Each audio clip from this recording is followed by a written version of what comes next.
Hello, hello. Uta Hagen here of Trans Widow, Uta Hagen YouTube channel and WordPress blog, utahagengrasswidow.wordpress.com. That link to the WordPress is always in the notes here. I am holding actually two artifacts. This is a windflower that just started blooming. They're kind of like crocus, an early spring bulb, very similar, very low to the ground also. And then I'm putting these out for the birds to line their nests. And it's a sweater that I'm taking apart because I tried mixing two different yarns and it never fit quite right. And so I decided, you know what? I'm going to cut it out, cut it apart. Some of the yarn I'm saving, and I'm going to do a little small baby blanket for my dear, dear friend who took care of my parents when they were elderly, who now has a new granddaughter. And this video here from, what is it? Are we on March 3rd already? Something like that. We have such a nice day outside. I have so much to do. And I want to post this, though, for you because I think we have a tide that is turning. Pamela Paul published on February 2nd, so that's about a month ago, an article in the New York Times titled, it is an opinion piece titled, "As Kids They Thought They Were Trans, They No Longer Do." And this has received a lot of reaction. And I'm going to read and give you some of my opinions about this. And I'm actually going to start with a comment that I printed out. And I just wanted to highlight something about reactions by people who consider themselves woke, who immediately jump to extremes of language, extremes of reaction. This happened to be about a rather well watched recent video of mine where I'm saying, polyamory, it doesn't really sound like it's a good thing for women to start doing. Polyamory being the same thing as open marriage, sort of, or having these relationships where you're in a sort of quasi-romantic sexual relationship with more than one person. And it's interesting. I think, where was it? On Bill Maher, that Dr. Phil was saying it just doesn't work. This is interesting. Also, Dr. Phil, he's kind of backtracking on the whole trans thing. This is kind of interesting. I, see him as kind of a person who's looking for clicks.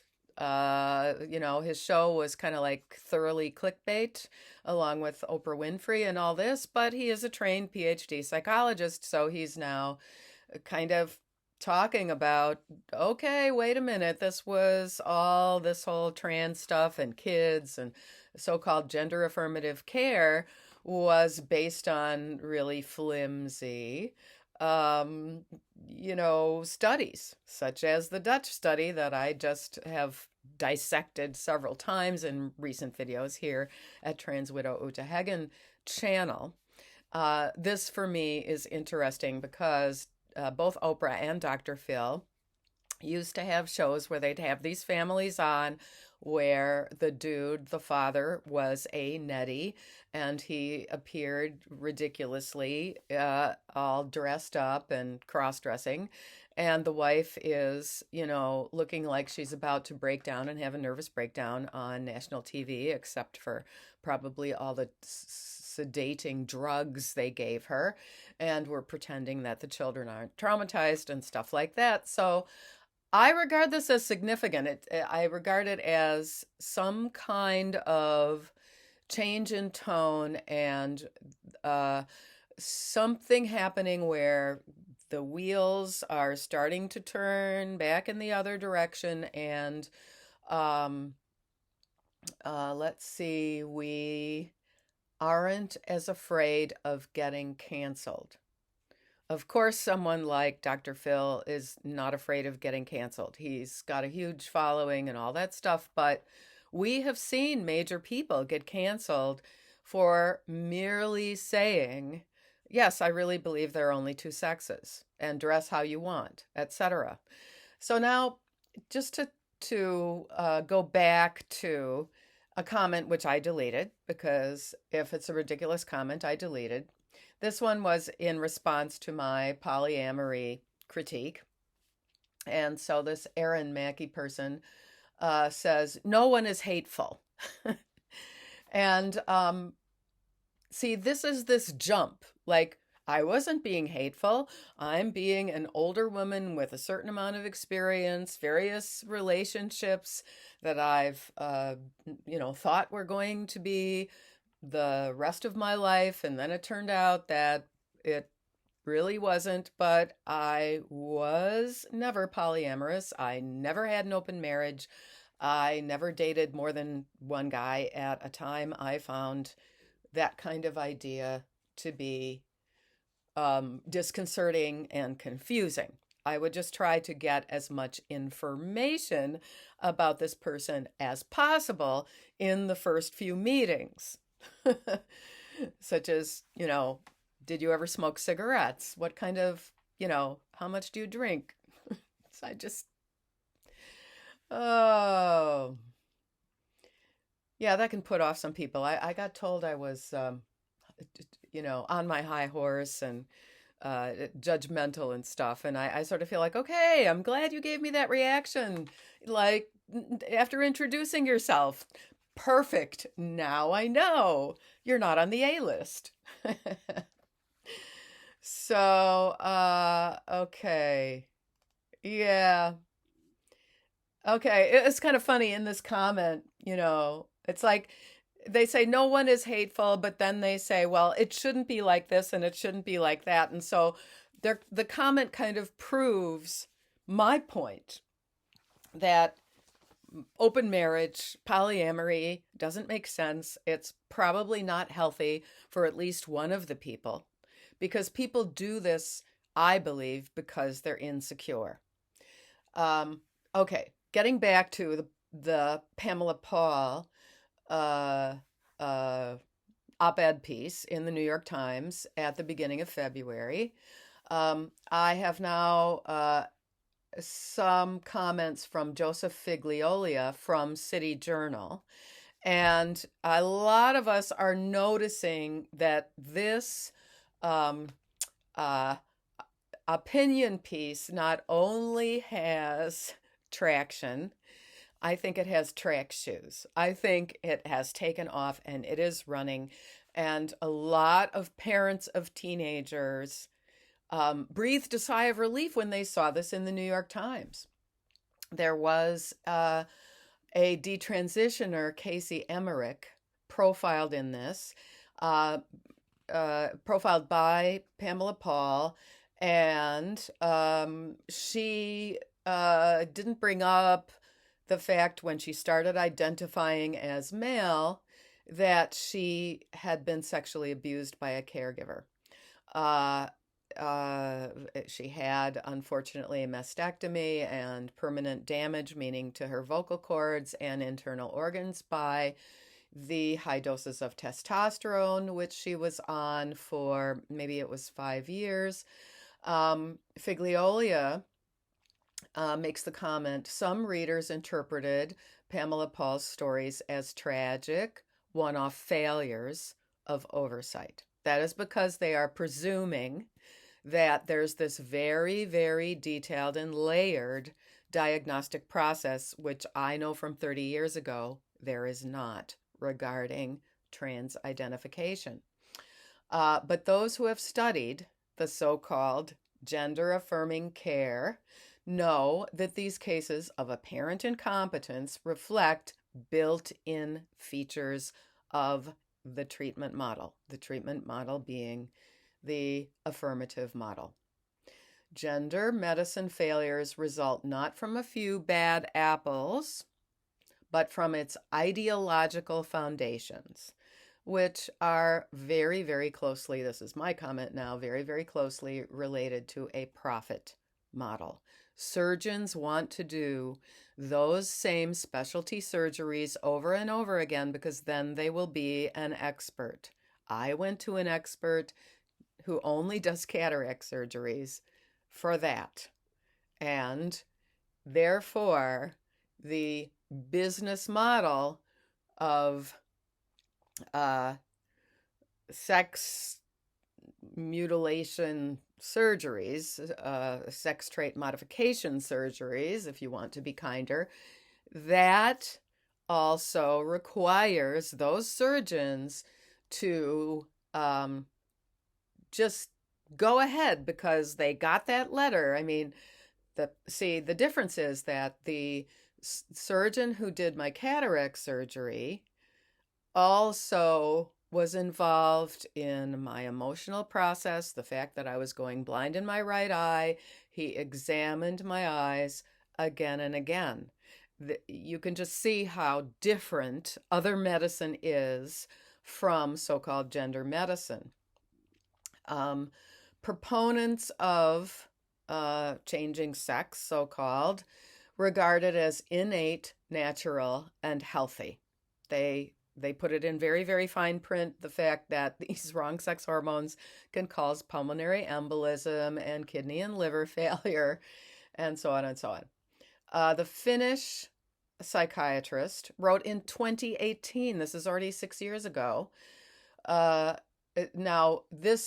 She has, of course, one of those long Finnish names, Riitakerttu Kaitiala, but it's important to kind of be familiar with her name. I'll put it in the notes because she is really taking Finland away from the so-called Dutch protocols and writing articles about how no one's been able to repeat the so-called success that Steensma, Cohen-Kettenis, and De Vries claim they had with their small studies with this gender reassignment, so-called. So Kaitiala says there is little research on how gender dysphoria and or transgender identification are associated with completion of developmental tasks of adolescence. So Kaitiala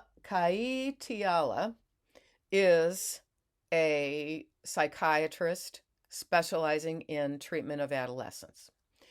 And this is an important phrase to know. Developmental tasks of adolescence. That means that the brain is becoming more mature. The complexities of human history, of the world as it is, which is not perfect, are coming into an adolescent's understanding. And it causes a lot of emotions because the world isn't perfect and the personal world might not be perfect. The global world isn't perfect. The political world isn't perfect. And to complicate that, there's the emergence of some sexual attraction, some sexual feelings. And so those are the tasks of adolescence to synthesize all of those new awarenesses. And the awareness that, you're developing the sexual maturity to become the parent of a child, to father or, become pregnant with a child. And then the concept of clinically significant gender dysphoria. In the U.S. particularly, the Planned Parenthood and these so-called gender clinics are not making a difference between just a feeling that you have that day when you're 13 or 14 years old and the concept of clinically significant gender dysphoria. I disagree with that concept at all. We all have many intense feelings. And if we work on mind-body association and to help ourselves get out of that funk of processing bad experiences, then you might move away from what would be called clinically significant gender dysphoria. As soon as you substitute the word gender for sex, you're watering down, these are my words, you're watering down the ramifications of this automatic affirmation care. Okay. Now, there are some theories. I think this is from Kaitiala, the Finnish psychiatrist, that this, gender dysphoria could come from one, parent-infant interpersonal issues and or trauma, two, the brain anatomy, or three, neural mechanisms or hormonal influences during gestation, which you will never be able to prove, and four, early social experiences. Even Steensma, the Dutch researcher who was part of that Dutch protocol study, stated in 2016 that 80% of those with the ideation that they should be the opposite sex change their mind. The feeling recedes with puberty. And I think something happened with this 2016 research, because I could not find the specifics about this. It was just this little conclusion about this 80% that agrees with what Zucker and Blanchard say, that you might grow out of it. And I guess Steensma had done a follow-up study to their 2011 Dutch protocol study about those who did desist, and it's really interesting to see how hidden this is. I'm making some conjecture about it, but I think that because they had been funded by Ferring Pharma Company to do their 2011 Dutch protocol study, that Steensma and Cohen-Kettenis felt inhibited about publishing this information regarding the desistors, those who stopped having this ideation. Now, the Endocrine Society of the U.S. and WPATH, the World Professional Association of Transgender Health, use this very flawed Dutch model. And then they influenced the American Psychological Association and the AMA, the American Medical Association, and the American Academy of Pediatrics, the AAP, to adopt all of these same protocols. And it's all based on very, very flimsy pharma-funded research.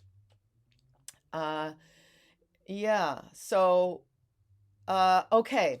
Some of the information that Steensma got from the desistors was that they had thought, these teens had thought they were in the wrong body as a result of disappointments in early romantic/sexual relationships, and they were surprised by some of their bodily changes and unhappy, having a negative reaction about some of the pubertal bodily changes. And there were only 25 kids in this study, but it kind of makes sense. There were 15 who dropped out of that original 2011 study. And then there was a 2013 study with Cohen-Kettenis and Steensma of 79 boys and 48 girls who had been referred, for this diagnosis, this gender identity thing, before age 12. And they are surmising, this is still a very small sample, that the intensity of early gender dysphoria appears to be an important predictor of persistence of gender dysphoria. I contest that. And the reason I contest that is because we know from various detransitioners and desistors, like Erin Brewer, who insisted when she was a child, as a result, she was being sexually abused by some neighbor. She insisted she must be a boy. They have to call her a boy name, da da da da da. After she went through puberty into adulthood, she married and became a mother and is very happy that she never did any of that gender affirming care, so called. That's not care. That is cult influence. Now, Figliola in City Journal goes on. Despite the existence of a cohort of detransitioners who realize in retrospect that their trans identification was fueled by complex and untreated psychological issues, the gender affirming model assumes that the only reason for trans identified people having higher rates of mental illness is because they're a persecuted minority. So this is part of this culture. Nettie and Dr. Connie and Ruth the Charlatan all really subscribe to this. This is 30 years ago, way back in the 1990s. They claim that the minority stress of having this psychiatric illness and being a person that everyone knows is cross-dressing, but you think you can do it convincingly enough that it's not seen as cross-dressing, okay? So it is this delusion, and then the professionals are abdicating their responsibility by claiming that any other mental health problems, bipolar, OCD, even autism, can be explained away by so-called minority stress that these individuals, who are supposedly such a small group, have. And this is just all supporting this profit entity of the gender movement, of the cross-sex ideation cult. Please find your signs of spring. Get outside.